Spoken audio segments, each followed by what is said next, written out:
सियासतदानों को आखिरी मौका दिया गया है कि वो आपस में बैठें, बात करें, और अगर नहीं कर पाते तो फिर अगला स्टेप तो मुझे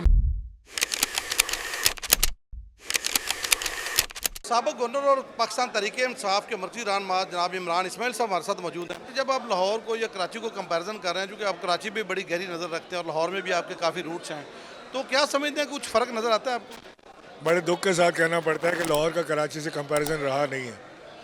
कराची बहुत पीछे रह गया है, सड़कों में, इंफ्रास्ट्रक्चर में, गटर के ढक्कन में, सफाई में बहुत पीछे रह गया है कराची। सर ये बताइएगा कि नए सूबों की बात जो है ये बड़ी तकवीत पकड़ रही है, तो इसकी सिंध में ज़्यादा ज़रूरत है या पंजाब में ज़्यादा ज़रूरत है? पूरे पाकिस्तान में ज़रूरत है, ये नहीं कि यहाँ ज़रूरत है वहाँ नहीं है, क्योंकि सिस्टम जो फेल हो रहा है, जो आवाम जो तंग हो रही है, तो पूरे पाकिस्तान की हो रही है, तो हर जगह ज़रूरत है इसकी। मौजूदा सिस्टम का सबसे बड़ा फेलियर क्या है?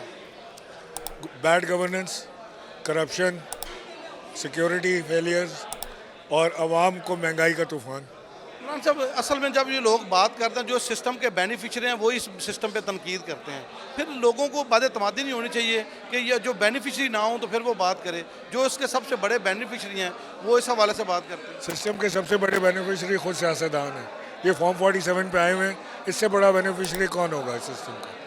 तो ये खुद सिस्टम के सबसे बड़े बेनिफिशरी हैं, और इस वक्त सियासतदानों को आखिरी मौका दिया गया है कि वो आपस में बैठें, बात करें, और अगर नहीं कर पाते तो फिर अगला स्टेप तो मुझे माशाल्लाह नज़र आता है। सर ये बहुत बड़ा स्टेप है इंतजामी सूबों का ढांचा, इसको सियासत के नज़र होना चाहिए। इसके ऊपर डिबेट होनी है, उसको आप सियासत का नाम ले लें।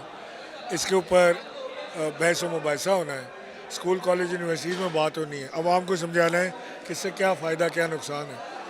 तो ये बात रिएक्शन आवाम की तरफ से या जो शुराफा हैं, जो अशराफिया उसकी तरफ से?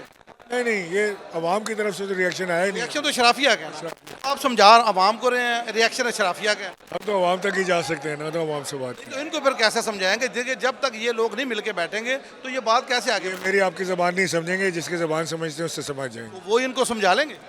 समझ जाए, समझना पड़ेगा, वरना मैंने कहा वरना हल से माशाल्लाह है। फैसला हो चुका? मैं कह रहा हूँ एज आपका एनालिसिस है, मतलब एनालिसिस है मेरा, कि ये फैसला हो चुका? मेरा ये एनालिसिस है कि या तो ये समझें, आज होश कर लें, तमाम सियासी जमातें मिलकर बैठें और फैसला करें। नहीं फैसला करते तो मैं तो खुले लफ्ज़ों में कह रहा हूँ कि माशाल्लाह नज़र आ रहा है सामने। उंगली टेढ़ी करनी पड़ेगी। उंगली क्या डंडा।